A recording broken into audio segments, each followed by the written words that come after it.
ತಹಸೀಲ್ದಾರ್ ಅವರು, S C ಅವರು, ಆಮೇಲೆ ಬಿ ಅವರು ಮತ್ತು ಅಧಿಕಾರಿಗಳನ್ನೇ ಹ್ಯಾಂಡಲ್ ಮಾಡಿದ್ದಾರೆ.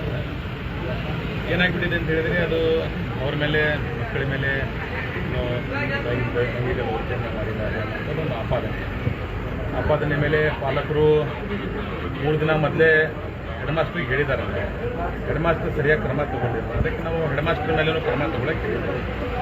ಜೊತೆಗೆ ಆವಾಗ ಅದನ್ನು ಪೊಲೀಸ್ಗೆ ಒಪ್ಪಿಸ್ಬೇಕಾಗಿತ್ತು. ಅದರಲ್ಲಿ ಕೆಲವೊಬ್ಬರು ತಪ್ಪು ಮಾಡಿದ್ದಾರೆ. ತಪ್ಪು ಮಾಡಿದಂಥ ಜನರ ಮೇಲೆ 22 ಮಂದಿ ಮೇಲೆ ಪ್ರಕರಣ ದಾಖಲಾಗಿದೆ. ಪೊಲೀಸರು ಅವ್ರ ಮೇಲೇನು ಕ್ರಮ ತಗೊಂತಾರೆ, ಅವ್ರ ಮೇಲೂ ಕ್ರಮ ತಗೊಂತಾರೆ. ಪ್ರಮುಖವಾಗಿ ಲಾ ಆ್ಯಂಡ್ ಆರ್ಡರ್ ಏನೋ ಫೈಲ್ ಆಗ್ತಾ ಇದೆ ಅನ್ನೋದು ಸರ್. ಯಾಕಂತ ಹೇಳಿದ್ರೆ ಆ ರೀತಿಯಾಗಿ ನಡುಬೀದಿಯಲ್ಲಿ ಸಾರ್ವಜನಿಕವಾಗಿ ಹಲ್ಲೆ ಮಾಡ್ತಕ್ಕಂಥದ್ದು ಇದು ಯಾರೇ ಆಗಲಿ ಅದು ತಪ್ಪೇನೆ ಇಲ್ಲ. ಅವ್ರ ಮೇಲೆ ಈಗಾಗಲೇ ಪೊಲೀಸರು ಪ್ರಕರಣ ದಾಖಲೆ ಮಾಡಿಕೊಂಡು ಅದರ ತನಿಖೆ ಶುರು ಮಾಡಿದ್ದಾರೆ. ಏನಾಗ್ತಿದ್ದೆ, ಆನ್ ದಿ ಸ್ಪಾಟ್ ಕೆಲವೊಂದು ಘಟನೆಗಳು ಸಂಭವಿಸಿದಾಗ ಜನ ಇಮೋಷ್ನಲ್ ಆಗಿ ತಮ್ಮ ಮಕ್ಕಳಿಗೆ ಹಿಂಗೆ ಲೈಂಗಿಕ ದೌರ್ಜನ್ಯ ಮಾಡಿದ್ದಾರೆ. ನಮ್ಮ ಗಮನಕ್ಕೆ ಬರಲಿ, ನಮ್ಮ ಮಕ್ಕಳು ಇದ್ದಾರೆ, ನಿಮ್ಮ ಮಕ್ಕಳು ಇದ್ದಾರೆ. ಯಾರಾದರೂ ನಮ್ಮ ಮಕ್ಕಳಿಗೆ ಹಿಂಗೆ ಲೈಂಗಿಕವಾಗಿ ಬಳಸ್ಕೊಳ್ಳೋಕೆ ಪ್ರಯತ್ನ ಪಡ್ತಾ ಇದ್ದಾರೆ ಅಥವಾ ರೇಪ್ ಮಾಡೋಕ್ಕೆ ಪ್ರಯತ್ನ ಮಾಡ್ತಾ ಇದ್ದಾರೆ ಅಂದಾಗ ಸಾಮಾನ್ಯವಾಗಿ ಪಾಲಕರಿಗಾಗಿತ್ತು. ಪಾಲಕರ ಬಗ್ಗೆ ಒಪ್ಪಬಹುದು. ಆದರೆ ಸಾರ್ವಜನಿಕರು ಕೆಲವೊಬ್ಬರು ಕಿಡಿಗೇಡಿಗಳು ಮಾಡಿದ್ದು ಅದು ನಮಗೂ ಸರಿ ಹಿಡಿಸ್ತಿಲ್ಲ. ಆದ್ದರಿಂದ ಅವ್ರ ಮೇಲೆ ಈಗಾಗಲೇ ಪ್ರಕರಣ ದಾಖಲಾಗಿದೆ. ಕಾನೂನು ಪ್ರಕಾರ ಕ್ರಮ ತಗೊತಾರೆ. ನೋಡಿರಿ ಸರ್, ಈಗ ಶಿಗ್ಗಾಂವ್ ವಿಧಾನಸಭಾ ಕ್ಷೇತ್ರದಲ್ಲಿ ಎಲ್ಲ ಸಮಾಜದವ್ರು ಕೂಡ್ಕೊಂಡು ಒಳ್ಳೆ ಅಭಿವೃದ್ಧಿ ನಡೀತಾರೆ. ಎಲ್ಲ ಸಮಾಜದವ್ರು ಕೂಡ್ಕೊಂಡು ಎಮ್.ಎಲ್.ಎ ಮಾಡಿದ್ದಾರೆ. ಅಧಿಕಾರದಾಗಿದ್ದವ್ರು ಏನು ಮಾಡೋಕ್ಕಾಗಿರ್ತಿಲ್ಲ.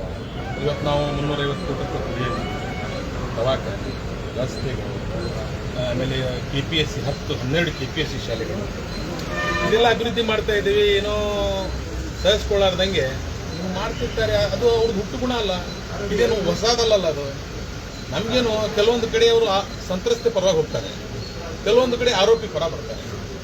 ಸಿದ್ಧಾಂತ ಕ್ಲಿಯರ್ ಇರಬೇಕಲ್ಲ.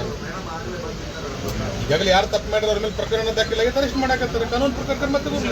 ಇದರಲ್ಲಿ ಬೆಳೆ ಬೇಯಿಸ್ಕೊಳ್ಳೋಂಥದ್ದೇನೈತಿ? ಯಾರು ಸಂಘಟನೆಗಳು ಇದನ್ನು ಮಾಡ್ತಾ ಇದ್ದಾರೆ ಅಂದರೆ ಅವ್ರಿಗೂ ತಮ್ಮ ಇದರ ಮುಖಾಂತರ ನಾನು ಮನವಿ ಮಾಡ್ತೇನೆ. ಈಗಾಗಲೇ ಪ್ರಕರಣ ಕಾನೂನಿನ ಹಂತದಲ್ಲಿದೆ. ಎಲ್ಲರೂ ಕೂಡ ಅದನ್ನು ಆ್ಯಕ್ಷನ್ನು ತಗೊಂಡಿದ್ದಾರೆ. ಇನ್ನೂ ನಾನು ಅವ್ರ ಜೊತೆ ಕೂತ್ಕೊಂತೀನಿ. ನಾವು ಅವ್ರು ಕೂತ್ಕೊಂಡು ಚರ್ಚೆ ಮಾಡೋಣ. ಯಾರಿಗೆ ಅನ್ಯಾಯ ಆಗಿದೆ ಅವ್ರಿಗೆ ನ್ಯಾಯ ಕೊಡಿಸೋ ಕೆಲಸ ಮಾಡೋಣ. ಅದಕ್ಕೆ ನಾವು ನಿಮ್ಮ ಜೊತೆಗೆ ನಾನೇ ಬರ್ತೇನಲ್ಲ. ಈಗ ಹಾಗಾಗಿ ಇಲ್ಲಿವರೆಗೂ ಸಮಸ್ಯೆ ಶಾಂತವಾಗಿತ್ತು. ಈ ಘಟನೆ ಅಂತ ಏನಾರ ಮತ್ತೆ ಕೋಮ ಪ್ರಚೋದನೆಗೆ ದಾರಿಯಾಗತ್ತ ನೋಡ್ರಿ. ಒಂದು ಕಡೆ ನೀರು ಹಾಕೋ ಜನ ಇದ್ದಾರೆ, ಒಂದು ಕಡೆ ಪೆಟ್ರೋಲ್ ಹಾಕೋ ಜನ ಇದ್ದಾರೆ. ಯಾರು ಸರ್ ಪೆಟ್ರೋಲ್ ಹಾಕೋರೆ? ನಾನು ಯಾರ ಬಗ್ಗೆನೂ ವೈಯಕ್ತಿಕ ಆಪಾದನೆ ಯಾರ ಬಗ್ಗೆನೂ ನಾನು ಹೇಳೋದಿಲ್ಲ. ನಾನು ಸ್ವಾಭಾವಿಕವಾಗಿ ಹೇಳ್ತಾ ಇದ್ದೀನಿ. ಒಂದು ಕಡೆ ನಮ್ಮಂಥವ್ರು ಇದ್ದಾರೆ, ಒಂದು ಕಡೆ ನಿಮ್ಮಂಥವ್ರು ಇದ್ದಾರೆ, ಮತ್ತೊಂದು ಕಡೆ ಮತ್ತೊಂದು ರೀತಿ ಜನನೂ ಇದ್ದಾರೆ. ಅದು ಜನ ತೀರ್ಮಾನ ಮಾಡ್ತಾರೆ ಯಾರು ನೀರು ಹಾಕೋರು, ಯಾರು ಪೆಟ್ರೋಲ್ ಹಾಕೋರು. ಯಾರ ಬಗ್ಗೆನೂ ಆಪಾದನೆ ಮಾಡಲಿಕ್ಕೆ ಹೋಗೋದಿಲ್ಲ. ಬಟ್ ಏನು ತಪ್ಪು ನಡೆದಿದೆ ಅದು ಕಾನೂನು ಕ್ರಮ ತಗೊಂತಾರೆ. ಅಧಿಕಾರಿಗಳಿಗೆ ಬಿಡಬೇಕು, ಅಧಿಕಾರಿಗಳಿಗೆ ಟೈಮ್ ಕೊಡಬೇಕು. ಈಗಾಗಲೇ ಅಧಿಕಾರಿಗಳು ಶೀಘ್ರವಾಗಿ ಅವ್ರ ಮೇಲೂ ಕೇಸ್ ಮಾಡ್ಯಾರ, ಇವ್ರ ಮೇಲೂ ಕೇಸ್ ಮಾಡ್ಯಾರ. ಅವ್ರಿಗೂ ಬಂಧಿಸ್ತಾಕತ್ತಾರೆ, ಇವ್ರಿಗೂ ಬಂಧಿಸ್ತಾರೆ.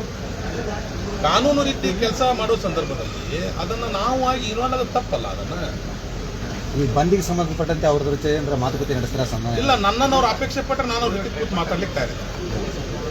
ಈಗ ಕಾನೂನು ಸುವ್ಯವಸ್ಥೆ ಬಗ್ಗೆ ಪೊಲೀಸರ ಜೊತೆ ಚರ್ಚೆ ಮಾಡ್ತಾರೆ ಸರ್. ನಾನು ಹೇಳಿದ್ದೆ ಅವ್ರಿಗೆ, ಪೊಲೀಸರು ಅವ್ರದ್ದೇನು ತಪ್ಪಿದೆ ಹೇಳಿ ಅವ್ರು ಇಮಿಡಿಯೇಟ್ಲಿ ಆಕ್ಷನ್ ತಗೊಂಡ್ರು. ಅವ್ರ ಮೇಲೂ ಕೇಸ್ ಮಾಡಿದ್ರು, ಇವ್ರ ಮೇಲೂ ಕೇಸ್ ಮಾಡಿದ್ರು. ಸ್ಥಳದಲ್ಲೇ ಇದ್ರು. ಯಾರು ಮಾಡಿಕೊಟ್ರ ಅಂತ ವಿಡಿಯೋದಾಗ ಅಲ್ಲ. ಬಟ್ ಅವರು ಹಂಗೆ ಮಾಡಿದ್ರೆ ಅವ್ರಿಗೂ ತಪ್ಪು. ನಾನು ಪೊಲೀಸರ ಮೇಲೆ ಕ್ರಮ ಸಮಾಧಾನ ಮಾಡ್ತಾರೆ. ಇಲ್ಲ, ಅದು ಅವ್ರು ಏನೋ ಹಂಗೆ ಮಾಡ್ಯಾರ ಅಂದ್ರೆ ಪೊಲೀಸರು ದಾರಿ ಮಾಡಿಕೊಟ್ಟಾರ ಅಂದ್ರೆ ಅವರು ತಪ್ಪ. ಅವ್ರ ಮೇಲೂ ಕ್ರಮ ಆಗಲಿ. ತಪ್ಪು ಮುಚ್ಚೋ ಸಂಭವನೆ ಇಲ್ಲ. ಪೊಲೀಸರು ತಪ್ಪು ಮಾಡ್ಯಾರ, ಅವ್ರ ಮೇಲೆ ಕ್ರಮ. ಸಾರ್ವಜನಿಕ ಯಾರೋ ಒಬ್ಬರು ಕಿಡಿಗೇಡಿ ನೈತಿಕ ಪೊಲೀಸ್ಗಿರಿ ಮಾಡ್ಯಾರ, ಅವ್ರ ಮೇಲೆ ಕ್ರಮ. ಶಿಕ್ಷಕ ತಪ್ಪು ಮಾಡ್ಯಾನೆ, ಅವ್ರ ಮೇಲೆ ಕ್ರಮ. ನಾನು ಆ ಸಂಘಟನೆಯದವ್ರ ಜೊತೆಗೆ ನನ್ನನ್ನು ಅಪೇಕ್ಷೆ ಪಟ್ಟು ನಾನು ಅವ್ರ ಜೊತೆ ನ್ಯಾಯ ಕೊಡಿಸ್ಲಿಕ್ಕೆ ಸಿದ್ಧನಿದ್ದೆ. ಸರಿ ಸರ್. ಓಕೆ. ಸರ್ಪಂಚ್ ದಯವಿಟ್ಟು ಸರ್ ಕೊಡಿ.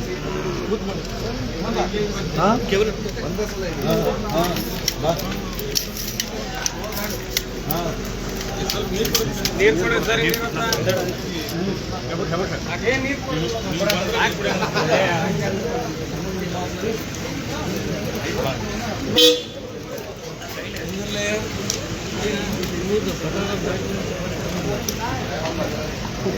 ತಮ್ಮನವರು ಹೊಡೆಮುಟ್ಟ ಸರಿಗ ನಿಮ್ಮ ಕ್ಷೇತ್ರದಲ್ಲಿ ಹಿರಿಯ ಸಂಸ್ಕೃತಿ ನಡೀತಾ ಇದೆ. ನಮಗೊಬ್ಬ ಶಿಕ್ಷಕನ ಪರಿಹಾರ ಹಾಕಿ ಮೆರವಣಿಗೆ ಮಾಡೋದು ಎಷ್ಟು ಸರಿ? ಇದ್ರ ಬಗ್ಗೆ ನೀವು ಚಕಾರ ಹಚ್ಚಿಲ್ಲ ಯಾಕೆ? ಸರ್ಕಾರ ಇರ್ತಿಲ್ಲ. ಈಗಾಗಲೇ ತಪ್ಪು ಮಾಡಿದ್ರೆ 27 ದಿನದ ಮೇಲೆ ಪ್ರಕರಣ ದಾಖಲಾಗಿದೆ. ಅವ್ರಿಗೆ ಅರೆಸ್ಟ್ ಮಾಡ್ತಾ ಇದ್ದಾರೆ.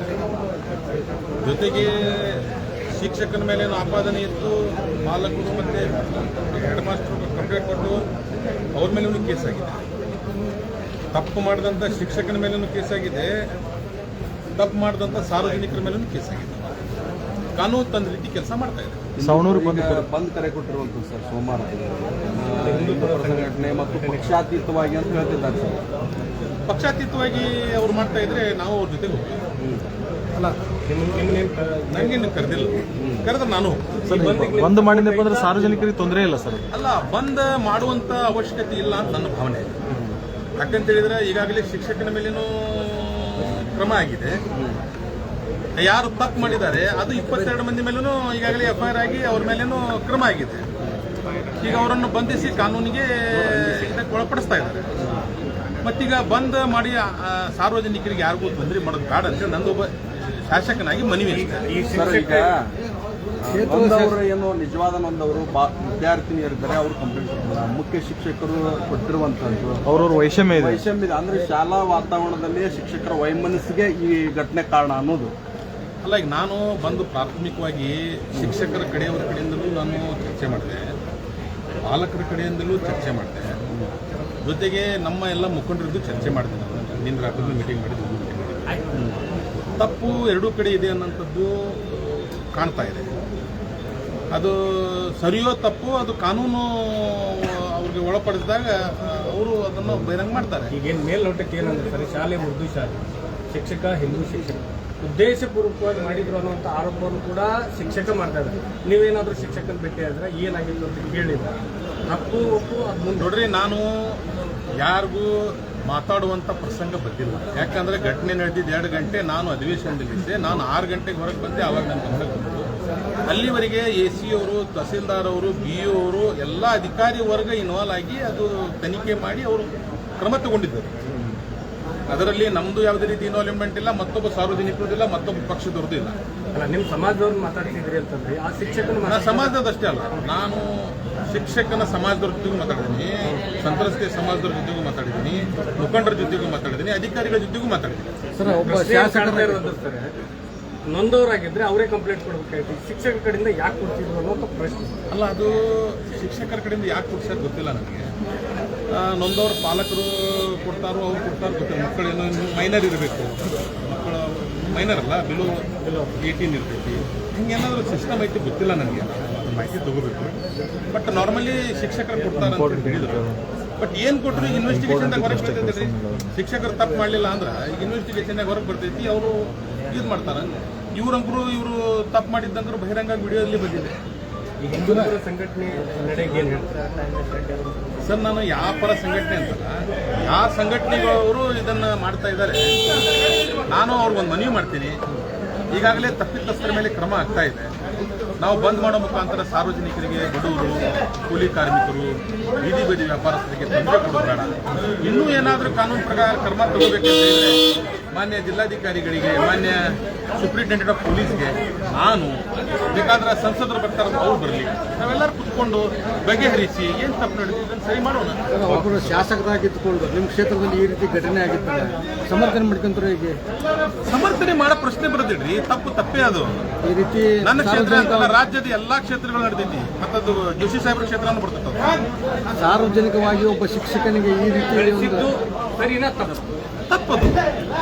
ಅವೇನೋ ತಪ್ಪು ಮಾಡ್ಯಾರ ಅಂದ್ರೆ ಕಾನೂನು ಪ್ರಕಾರ ಕ್ರಮ ತಗೊಳ್ಳುವಂತ ಹಕ್ಕು ಕೇವಲ ಪೊಲೀಸ್ ಡಿಪಾರ್ಟ್ಮೆಂಟ್ಗೆ ಕಾನೂನಿಗೆ, ನನಗೂ ಇಲ್ಲ, ನಿಮಗೂ ಇಲ್ಲ. ನೈತಿಕ ಪೊಲೀಸ್ಗೆ ವಿರುದ್ಧ ಕ್ರಮ ಆಗಬೇಕು. ಆಯ್ತು, ತಪ್ಪು ಮಾಡೋರು ಯಾರೇ ಇರಲಿ ಅವ್ರ ಮೇಲೆ ಕ್ರಮ ಆಗ್ಬೇಕು. ಈಗಾಗಲೇ ಕ್ರಮ ತಗೊಂಡಿದ್ದಾರೆ.